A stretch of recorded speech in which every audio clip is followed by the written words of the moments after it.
नमस्कार मंडळी, तुमचे पुन्हा एका नवीन व्हिडिओमध्ये खूप खूप स्वागत आहे. तर तुम्ही आपला आजचा थंबनेल तर बघितलंच असेल. तेल नाही पाणी नाही, एकदा करा आणि वर्षभर खा. तसेच वर्षभर हे पदार्थ टिकण्यासाठी आपण इथे एक ट्रिक सुद्धा करणार आहोत. आणि ही ट्रिक कोणती आणि काय आहे हे बघण्यासाठी व्हिडिओ शेवटपर्यंत नक्कीच बघा. चला तर थेट मग रेसिपीकडे वळूया. तर सुरुवातीला आपल्याला छान अशी लिंब घ्यायची आहेत आणि लिंब ही सहसा पातळ सालीची असली पाहिजे. त्यावर शक्यतो कोणताही डाग नसला पाहिजे, कारण की आपल्याला जे काही आपण पदार्थ बनवणार आहोत तो आपल्याला वर्षभर टिकवायचा आहे त्यासाठी. तर सुरुवातीला आपल्याला ही लिंब स्वच्छ अशी धुवून घ्यायची आहेत. त्यासाठी लिंब भिजतील एवढं आपण यामध्ये पाणी घालून घेतलेलं आहे. कसं आहे, आपण मार्केटमधून जेव्हा लिंब घेतो तेव्हा त्यावर काही ना काहीतरी धूळ असते किंवा किटाणू असतात. तर ते स्वच्छ निघण्यासाठी मी इथे पहिले पाणी घातलेलं आहे आणि त्यामध्ये थोडं मीठ घालून घेतलेलं आहे. तसंच मीठ घातल्यानंतर त्यामध्ये आपण व्हिनेगर घालून घेणार आहोत. व्हिनेगर आणि मीठ घातल्यामुळे काय होतं, त्याच्यावरचे जे किटाणू आहेत किंवा धुळीचे कण वगैरे आहेत ते सगळे निघून जाणार आहेत आणि आपले लिंब सुद्धा खूप स्वच्छ असे होणार आहेत. तर एक 10 ते 15 मिनिटं आपल्याला हे व्हिनेगर आणि मिठामध्ये ठेवायचे आहेत आणि स्वच्छ असे चोळून घ्यायचे आहेत. चोळून घेतलेले लिंब दुसऱ्या एका बाउलमध्ये काढून घेऊया. आणि काढून घेतल्यानंतर आपल्याला कमीत कमी 15 ते 20 मिनिटं फॅन खाली ठेवायचे आहेत. म्हणजे काय होईल, त्याचे जे एक्स्ट्राचे पाणी आहे ते निघून जाईल आणि त्याच्यानंतर स्वच्छ अशा सुती कपड्याने आपल्याला हे सर्व लिंब व्यवस्थित असे पुसून घ्यायचे आहेत. म्हणजे काय, आपल्याला हा पदार्थ वर्षभर टिकवायचा आहे, या कारणाने आपल्याला ह्यावर एक सुद्धा थोडाही पाण्याचा कण ह्यावर नकोय. त्यासाठी आपण हे स्वच्छ असं कोरड्या कपड्याने व्यवस्थित असे पुसून घेणार आहोत. आता या ठिकाणी आपले सर्व लिंबू व्यवस्थित असे पुसून झालेले आहेत. आता आपल्याला हे लिंब कापून घ्यायचे आहेत. तर ती कशी कापायची आहेत ती बघून घेऊया. तसेच आपण घेताना जो चॉपिंग पॅड आहे किंवा सुरी आहे हे सुद्धा अजिबात ओलं नसलं पाहिजे. आणि त्यानंतर आपल्याला लिंबूचे 8 भाग करून घ्यायचे आहेत. तर आपण लिंबूचे 8 भाग करून घेऊया. तसेच आपल्याला त्यामधील ज्या बिया आहेत त्या सुद्धा संपूर्णपणे काढून घ्यायच्या आहेत. तर येथे आपला एक लिंबू कापून झालेला आहे. अशाच प्रकारे आपल्याला बाकीचे लिंब सुद्धा कापून घ्यायचे आहेत. मेन आपल्याला लिंबातल्या ज्या सगळ्या बिया आहेत ना त्या काढून घ्यायच्या. त्याच्यातली जर एक सुद्धा बी राहिली ना तर आपल्या म्हणजे जे आपण पदार्थ करणार आहोत त्याला ना कडसरपणा येईल. त्यासाठी आपल्याला यातील सगळ्या ह्या बिया काढून घ्यायच्या आहेत. तोपर्यंत तुम्ही सांगा, तुम्ही आपल्या चॅनलला सबस्क्राईब केलं की नाही? जर सबस्क्राईब केलं असेल तर ठीकच आहे, आणि सबस्क्राईब केलं नसेल तर पटकन सबस्क्राईब करा. तसेच बाजूला असलेल्या बेल आयकॉनवर प्रेस करा, म्हणजे असेच तुम्हाला साधे सोपे खमंग आणि चविष्ट रेसिपीज नेहमी बघायला भेटतील. तर येथे बोलता बोलता आपल्या सगळ्या लिंबाच्या फोडी ह्या कापून झालेल्या आहेत. आता मी त्या एका प्लेटमध्ये ठेवून घेणार आहे. आता अजूनपर्यंत मी तुम्हाला सांगितलं नव्हतं की आज आपण येथे कोणती रेसिपी बनवतोय ते. तर आज आपण येथे मस्तपैकी लिंबाचे बिना तेलाचे, बिना पाण्याचे आणि तसेच अजिबात लिंबाची फोडी न वाफवता मस्तपैकी वर्षभर टिकणारे लिंबाचे लोणचे बनवणार आहोत. चला तर मग आपण पुढची स्टेप करून घेऊया. त्यासाठी आता मी येथे व्यवस्थित अशी धुवून तसेच उन्हामध्ये सुकवून कोरडी केलेली येथे मी बरणी घेतलेली आहे. आणि आपण ज्या करून घेतलेल्या लिंबाच्या फोडी आहेत त्या सुद्धा यामध्ये आपल्याला भरून ठेवायच्या आहेत. तर आपण ह्या लिंबाच्या फोडी यामध्ये भरून ठेवूया. लिंबाच्या फोडी यामध्ये भरल्यानंतर आपल्याला यामध्ये मीठ घालून घ्यायचे आहे. तर आपण यामध्ये मीठ सुद्धा घालून घेऊया. तर या ठिकाणी मी भरून असे 4 चमचे मीठ यामध्ये घातलेले आहे. म्हणजे कसं आहे, आता आपण हे 10 ते 15 दिवसांसाठी ह्या फोडी अशाच या बरणीमध्ये मस्तपैकी मुरण्यासाठी ठेवणार आहोत. तुम्हाला आता जरी ते मीठ जास्त वाटत असेल तरी पण ते नंतर एकदम व्यवस्थित असं होणार आहे. आता ही बरणी आपल्याला मस्तपैकी व्यवस्थित अशी हलवून घ्यायची आहे सगळ्या बाजूने. त्यामुळे सगळीकडे व्यवस्थित असं मीठ सगळ्या बाजूला म्हणजे सगळ्या फोडींना लागलं जाईल. तर आपण सगळीकडून व्यवस्थित अशी बरणी फिरवून घेऊया. आता हीच बरणी आपल्याला रोज अशाच प्रकारे हलवून घ्यायची आहे. म्हणजे काय होईल, जे सगळं मीठ असेल ते सगळ्या फोडींना व्यवस्थित लागेल आणि आपल्या लोणच्याच्या फोडीसुद्धा छान अशा मुरतील. तर एक 15 दिवसानंतर मी बघितल्यानंतर तुम्हाला दिसत असेल, पहिले पूर्णपणे भरलेली आपली बरणी होती आणि आता जवळपास अर्धी एवढी आपली बरणी झालेली आहे. तर या ठिकाणी मस्तपैकी आपल्या लिंबाच्या फोडी मुरलेल्या आहेत. तुम्हाला मी दाखवतेच आता. ह्यातली मी आता एक फोड तुम्हाला काढून दाखवते की आपली लिंबाची फोड कशी झाली आहे ते. तरी बघा, हातात घेतल्यानंतर ती लगेचच दाबली जाते आहे, म्हणजे आपली लिंबाची छान फोड ही मुरलेली आहे. आणि अशाच प्रकारे जर आपली लिंबाची फोड पटकन तुटली नसती ना तर आपल्याला अजून 1 ते 2 दिवस वाट बघावी लागली असती. म्हणजे ते जेव्हा व्यवस्थित मुरेल ना तेव्हाच आपलं लिंबाचं लोणचं हे खूप छान होणार आहे, म्हणजे ते कडू लागणार नाही. आता आपण हे थोडा वेळ बाजूला ठेवूया आणि आपण जो लोणच्याचा मसाला बनवणार आहोत तो सुद्धा घरीच बनवणार आहोत. त्यासाठी काय काय लागणार आहे ते बघून घेऊया. तर या ठिकाणी 1 ते सव्वा चमचा एवढी बडीसोप, 1 चमचा जिरे, तसेच 2 चमचे धणे, 20 ते 25 दाणे मेथीचे, अर्धा ते सव्वा चमचा हळद घ्यायची आहे. तसेच काश्मीरी लाल पावडर आपल्याला येथे 2 चमचे मी घेतलेली आहे. तसेच 1 चमचा भरून हिंग घेतलेलं आहे.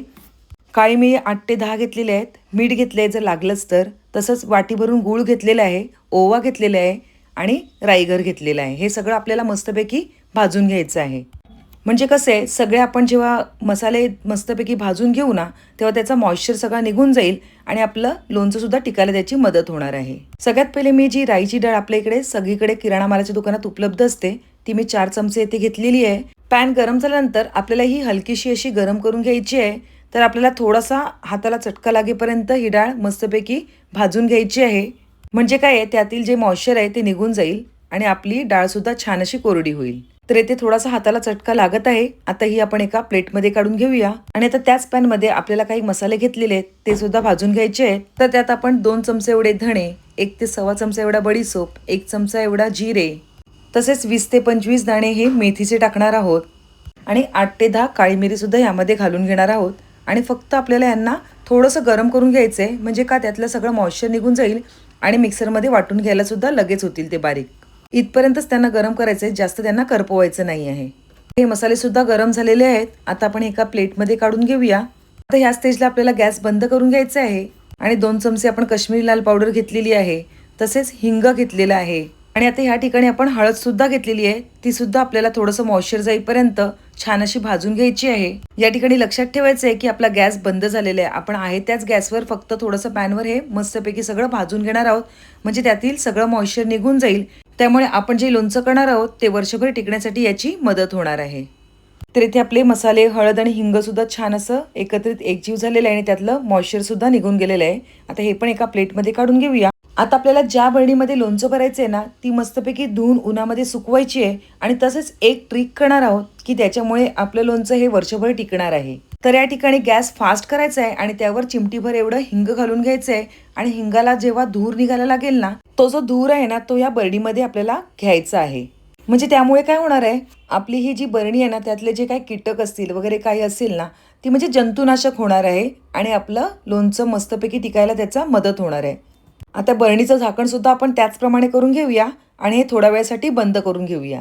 तर इथे आपली बरणी लोणचं भरण्यासाठी तयार झालेली आहे. आता ती बाजूला ठेवून देऊया आणि त्याच पॅनमध्ये आपल्याला येथे गूळ घ्यायचा आहे. तसेच या ठिकाणी आपल्याला गुळाचा पाक वगैरे करायचा नाही आहे, फक्त या ठिकाणी आपल्याला गूळ विरघळवायचा आहे. गूळ अशा प्रकारे आपण जेव्हा विरघळवतो ना, त्यामुळे काय होतं, त्यामध्ये सुद्धा काही पाण्याचा अंश असेल तो सुद्धा निघून जातो आणि गुळामधलं सगळं मॉइश्चर हे निघून जाईल.